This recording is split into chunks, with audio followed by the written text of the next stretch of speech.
So in the previous video we have entered the datas, serial number, months, sales, expense, profit, and let me also write here totals.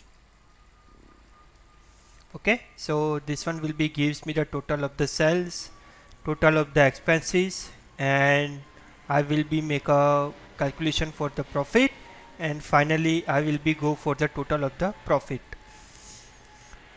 So here instead of profit, in my case I can also write profit slash loss, because in some of the month I have more expenses than the sales.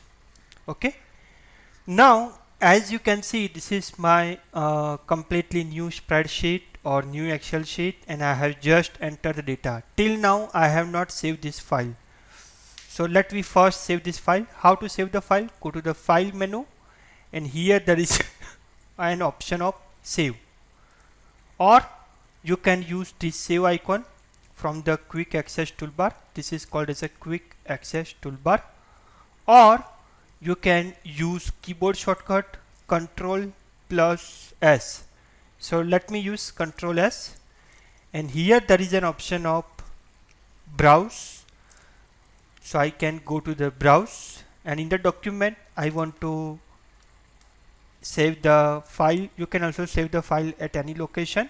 I want to save the file as name worksheet 1, and type of the file is Excel workbook. We will go in detail with different type of file format that Excel support.